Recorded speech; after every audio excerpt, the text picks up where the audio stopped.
مریم نواز نے کہا ہے کہ فتنہ خان پنجاب کی ترقی کا دشمن ہے۔ وزیر اعظم 2 دن میں بڑے ریلیف کا اعلان کریں گے۔ 100 یونٹ استعمال کرنے والوں کا بجلی کا بل نہیں آئے گا۔ حمزہ شہباز کو سفارش کروں گی کہ یہ ریلیف 100 یونٹ سے بڑھا کر 300 یونٹ کر دیا جائے۔ لیگی رہنما جنگ میں ضمنی الیکشن کے سلسلے میں جلسے سے خطاب کر رہی تھیں۔ عمران خان نے جو IMF سے معاہدہ کیا تھا اس کی وجہ سے قیمتیں بڑھانی پڑیں، ورنہ ملک دیوالیہ ہونے جا رہا تھا۔ اللہ تعالیٰ کے فضل و کرم سے آپ کی مسلم لیگ نون نے ملک کو دیوالیہ ہونے سے بچا لیا۔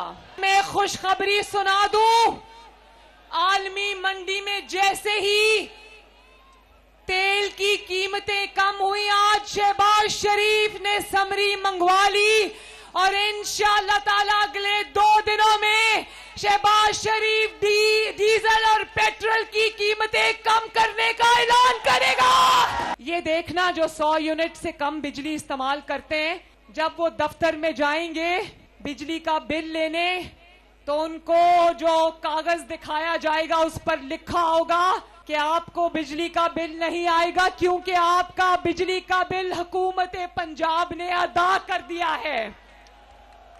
اور میں نے حمزہ کو کہا کہ حمزہ آہستہ آہستہ اس کو 100 یونٹ سے اوپر 200 یونٹ والوں پر بھی لے کر جاؤ، 300 یونٹ والوں کو بھی لے کر جاؤ۔ کبھی پنجاب میں جب شہباز شریف اور نواز شریف آپ کو اچھی سواری دیتے ہیں، ریپڈ بس دیتے ہیں، میٹرو بس، اورنج ٹرین دیتے ہیں، تو عمران کے سینے میں تکلیف ہوتی ہے۔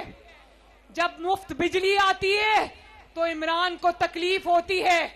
مفت بجلی کا مخالفت تو ایک بہانہ ہے، پنجاب دشمنی کا سلسلہ پرانا ہے۔ فتنہ خان یاد رکھو، تم نے تو پاکستان کو شری لنکا بنانے کی پوری تیاری کی تھی، پنجاب کے عوام نے تمہاری تیاری ناکام بنا دی۔ تم انشاءاللہ تعالی پاکستان کو شری لنکا بنانے کا خواب تمہارا کبھی پورا نہیں ہوگا۔